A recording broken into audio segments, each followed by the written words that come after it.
സർക്കാരിന്റെ ഈ വർഷത്തെ ഏറ്റവും നല്ല നടിക്കുള്ള അവാർഡ് തടവ് എന്ന ചിത്രത്തിന് നേടിയ ബീന ടീച്ചറുടെ വീട്ടിലേക്ക് ബ്ലസി മീഡിയ ടീമിന്റെ യാത്ര. 54ാം കേരള സംസ്ഥാന ചലച്ചിത്ര പുരസ്കാര പ്രഖ്യാപനം കഴിഞ്ഞപ്പോൾ ഏറെ ചർച്ച ചെയ്യപ്പെട്ട പേരുകളിൽ ഒന്നാണ് ബീന ആർ ചന്ദ്രൻ. ആരാണ് ബീന ആർ ചന്ദ്രൻ എന്ന ചോദ്യമാണ് സമൂഹ മാധ്യമങ്ങളിൽ പിന്നീട് നിറഞ്ഞത്. അഭിനയം തന്റെ ജീവവായുവാണെന്നും അതില്ലാതെ തനിക്ക് ജീവിക്കാൻ കഴിയില്ലെന്നും പറയുന്ന സാധാരണക്കാരിയായ സ്കൂൾ അധ്യാപികയും തിയേറ്റർ ആർട്ടിസ്റ്റുമാണ് ബീന ആർ ചന്ദ്രൻ. എന്നാൽ താൻ അത്ര ചില്ലറക്കാരിയല്ലെന്ന് തടവിലൂടെ അവർ തെളിയിച്ചു. അതെ, ഇത്തവണ സംസ്ഥാന ചലച്ചിത്ര പുരസ്കാര പ്രഖ്യാപനം കഴിഞ്ഞപ്പോൾ മികച്ച നടിക്കുള്ള പുരസ്കാരം അത്രയും അർഹമായ കൈകളിൽ തന്നെയാണ് എത്തിയിരിക്കുന്നത്.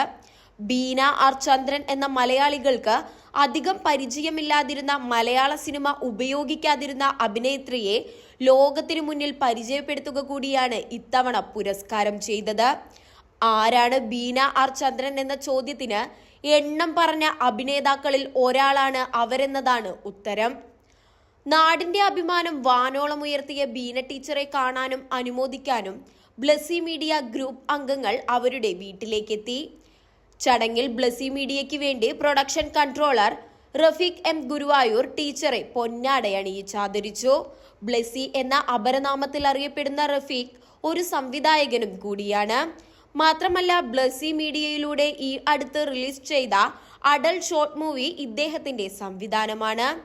ക്യാമറാമാൻ ജാസ് ഉമ്മർ, മേക്കപ്പ് മാനും ആർട്ടിസ്റ്റും കൂടിയായ സുന്ദരൻ ചെട്ടിപ്പടി, അഡൽട്ട് ഷോർട്ട് മൂവിയിൽ പ്രധാന കഥാപാത്രം ചെയ്ത തബലിസ്റ്റ്, പാട്ടുകാരൻ, മിമിക്രി താരവുമായ ബാലമുരളി, സുബു കൂറ്റനാട് എന്നിവരും ചടങ്ങിൽ പങ്കെടുത്തു.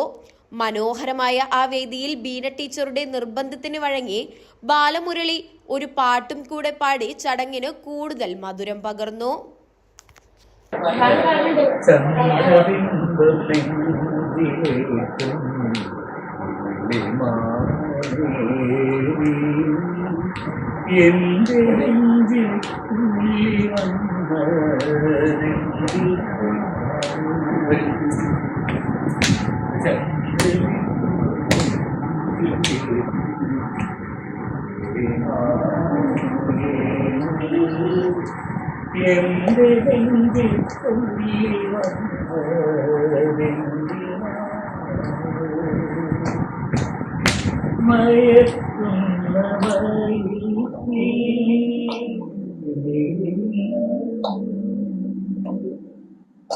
മന്മഥന്റെ മനതാരിൽ ആവനാനിലേ